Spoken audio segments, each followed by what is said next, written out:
Hello children, in continuation with the force and pressure, today we are taking the next lesson and we are starting from the new point. First of all, we will just revise what we think we learned it yesterday. In that we seen the contact and non-contact forces. The contact forces are the forces. There is a contact, direct contact in between the person and the object or things and object, and non-contact force inside there is a no contact is there, but then also force is applicable. For example, we seen the example of magnet, static electric force and the gravitational force. These are the examples of the non-contact forces.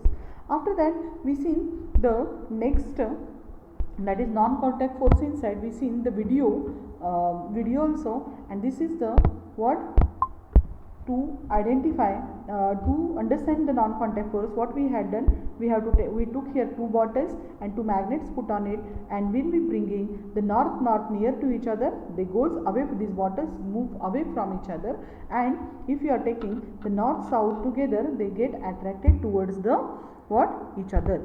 Okay, so in this way this we seen. After that we seen the balanced and unbalanced forces, and for that better understanding we studied I gave you an example of tug of war, and here also the picture is there, and how what I told you, more is the weight, more is the gravitational forces on it.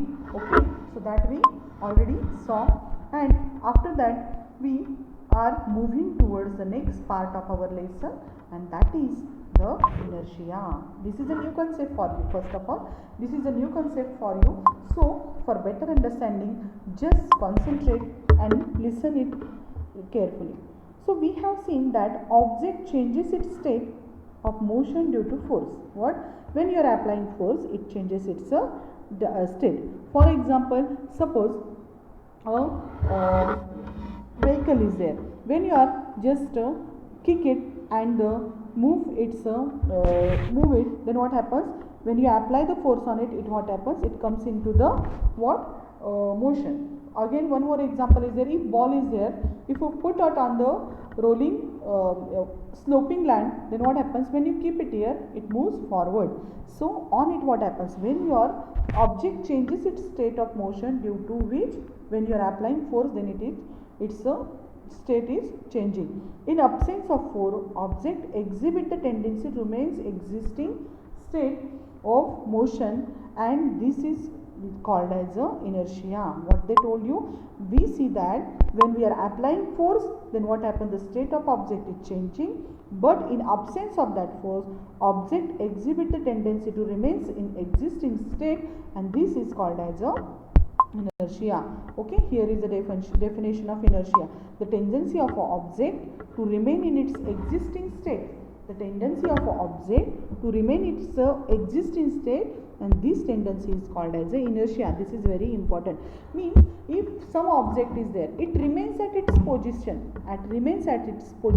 Till you are not applying any kind of force on it, and that tendency of an object is called as its inertia.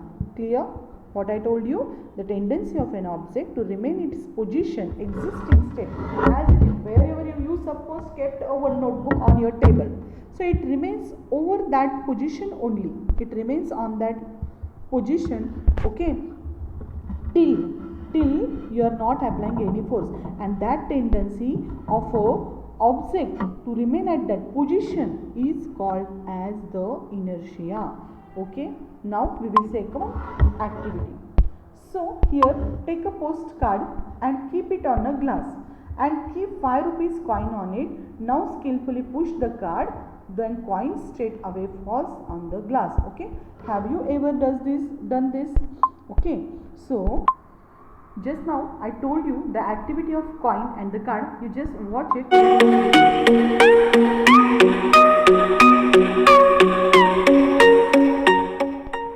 Newton's first law of inertia states an object at rest stays at rest, and an object in motion will stay in motion with the same speed in the same direction unless acted upon by an unbalanced force. Objects tend to resist changes in their state of motion. This tendency to resist changes in their motion is what we know and describe as inertia. This is one of many experiments to prove inertia. I am going to do the coin in the cup demonstration. For this, you will need a glass, an index card, and a few quarters.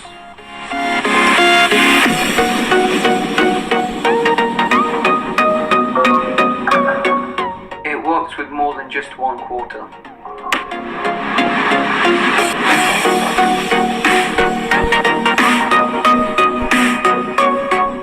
Whilst the coins were on top of the card, they were at rest. The reasons the coin fell vertically and not horizontally is because there was no friction between the card and the coins, but also because there was no horizontal force carrying it that way. Gravity, the outside force, was what made the coins fall into the glass. If we did this experiment with an eraser or something that had a lot more friction than the coins, then the outcomes would be severely different.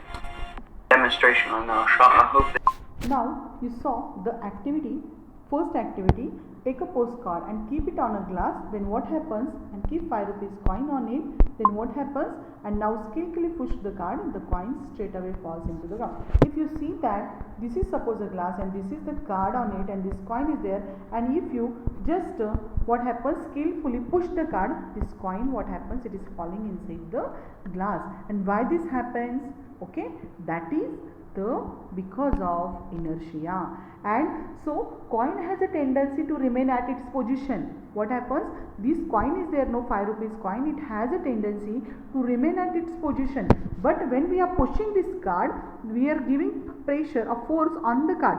So card gets the motion, it moves forward, and what happens? This card moves forward, but this coin is there, it is falling inside the glass. And this is the tendency of a coin to remain its position, and that tendency is called as a inertia. Okay, now second activity we will see. What they told you? Hang off half kg mass to a stand with a string of 1 kg. Another of string to mass of the mass and keep it and it's hanging. Now pull the string 2 with a jerk. The string 2 breaks, but mass doesn't fall. Heavy mass doesn't move. Now pull the string 2 slowly. The string first breaks and what happens, falls down, and this is because of the tension developed due to the string due to the mass. Now the second activity which is given in our textbook, we will watch this video and then we will discuss, then you will understand it better way. Hello, my name is Bruce Shaney, and today I'd like to show a classic demonstration of Newton's first law. Now I have this bowling ball, and it's got a string attached to the top of it, and a second string hanging out the bottom of it. And what I want to do is support it on this metal bar.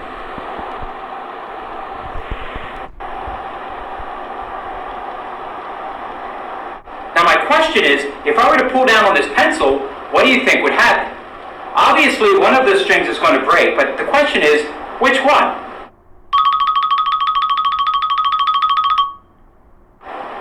So let's see.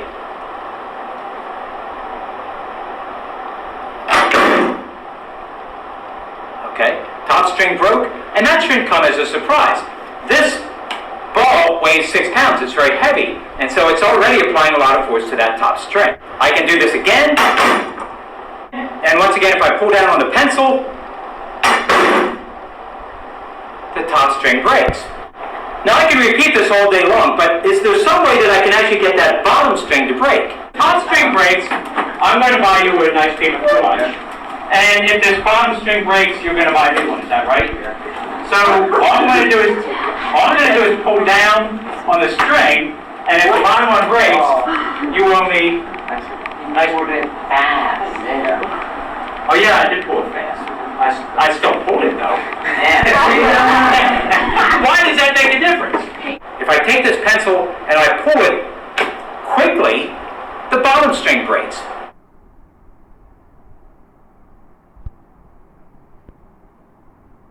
Now in some cases, if I'm quick enough, I can even break 2 strings down here while there's just 1 string up here supporting it.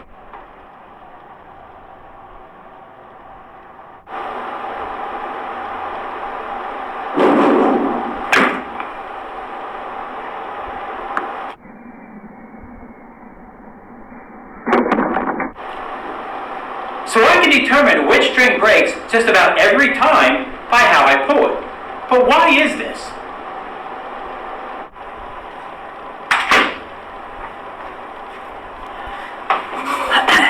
Now Now we can try a slight variation of this experiment to see what's going a little bit clearer. Once again, I have a brick. It has a lot of mass, and if I... Once again, we see the string break because I'm simply trying to accelerate this brick at too high a rate of acceleration. The string simply can't apply that much force, so it ends up breaking. Now the idea of inertia is dependent on mass. It works very nicely with this brick. It has a lot of inertia. What about if we tried something lighter? So here's a styrofoam block. If I try pulling this slowly, it accelerates very easily. And if I try pulling it fast, well, let's see what happens. Oh, try it again. I can pull this as hard as I can or as fast as I can. It simply doesn't have enough mass to have enough inertia to break the string. So when I pull quickly against the mass of this bowling ball, inertia keeps that force from reaching the top string.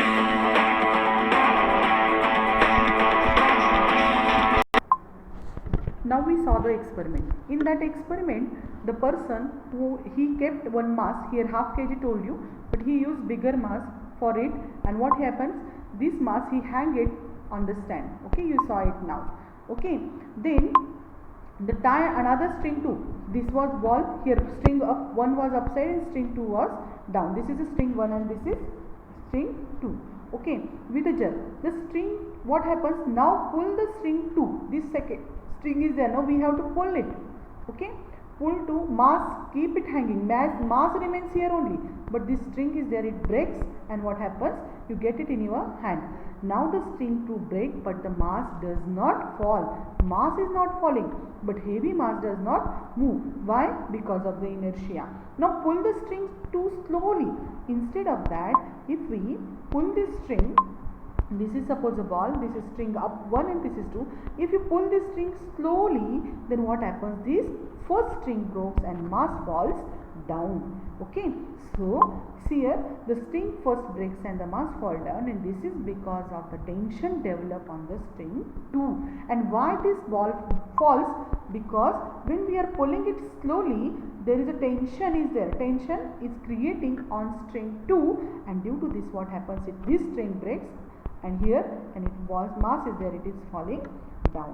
Okay, so from this what we are understanding, the tendency of object for this also, and after that he took one brick and its mass is more. So when he is pulling that brick, that time what happens, the string broke. The reason behind it is that it's a tendency to remain its position, means inertia is more, that's why string broke. But another white color thermocol like box he had taken, in that what happens, when he is trying to pull it, it easily goes move forward, but the thread is not breaking, and the reason behind it is that its inertia is less.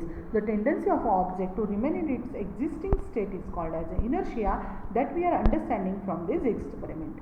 Now this is why an object in the stationary state remains in the same state, an object in the motion remains in the state of motion in absence of external force, what they told you. And this is why, because of the inertia, the book you have kept on the table remains at its position till external force is not applied. Otherwise a moving car, what happens, it remains moving position if we are not applying any kind of external force on it. And due to this what happens, why this happen? Due to this inertia. And inertia means what? A tendency of an object to remain in its existing state. Okay, now we will see the type of inertia. Okay, so here types of inertia inside, we will see that inertia of state of rest. When the object is at rest, you kept your book on a table, it remains at that position. It remains at that position, and this is because of why? Because of this is inertia. The object in the state of rest cannot change its state. Rest due to its inherent property, and this property is called inertia of state of rest. Means the book remains at its position, and that is called as a state inertia of a state of rest. Okay, and secondly, inertia of a motion. Okay, so inertia of motion inside the inherent property of an object due to which the property of object means object property to move continuously, it is moving. Okay, which state of motion? The inherent property of an object due to which the state of motion cannot change when it remains in the motion. You take an example of a car and whatever is there. When you apply the brake on the car, then only what happens? You reduce the speed, then what happens? The car stops. Otherwise, it is continuously moving forward. That state is called as the inertia of a motion. Okay. Now, for example, revolving electric fan continues revolve even after it is switched off. If you see the example, if we off the fan, then also sometimes the blades of fan, what happens? It is moving slowly. What happens? It becomes slow, and at one time what happens? It stops. Okay, and passenger sitting in the running car bus get jerk. When the passenger sitting in the car, they get the jerk, then what happens? In the forward direction, the bus suddenly stops. So when the driver is there, he is applying brake, at that time what happens? We are getting the jerk when we are sitting inside the bus. Okay, and this jerk is what happens, and this jerk is because of the our body get motion. Okay, due to when we are sitting in the bus, our body also get the motion, and when he is applying the brake on it, our what happens? The state of motion is changing, and that's why what happens? We are getting the jerk. Okay, and last third, that is directional inertia, and the inherent property of an object due to which the object cannot change the direction of its motion, it is called as a directional inertia. Inherent property of an object due to which the object not change its direction. Means the property of an object it is not changing the direction, and that is called as a directional inertia. For example, if a vehicle in the motion along a straight line suddenly turns, the passengers sitting inside it throw opposite. Means the vehicle turn this side, the passengers we are sitting inside the bus, they are moving that side. Means they move towards the opposite side, and this is called as a direction. And when the vehicle is moving forward and suddenly when we are applying brake, what happens? We move back side.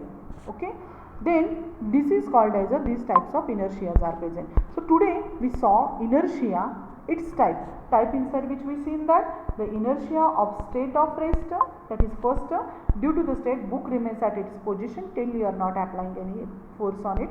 Secondly, inertia of a motion, that the motion the object get the property of what to move continuously moving. When we stop it, that property is called as the inertia of motion, and for that we saw the example of a fan, and in that example when we off the fan, then also fan after some time it moves and then it is stopping.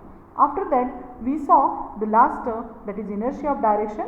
In that what we seen that when bus is suddenly turns this side, the passengers who are sitting inside the bus, they are turning towards this side. Okay, so today we saw the two activities regarding to the inertia, the definition of inertia, and the activities we saw, and its types we saw. Okay, so till that today we will stop, and tomorrow we will continue with the pressure. Okay, so okay, thank you.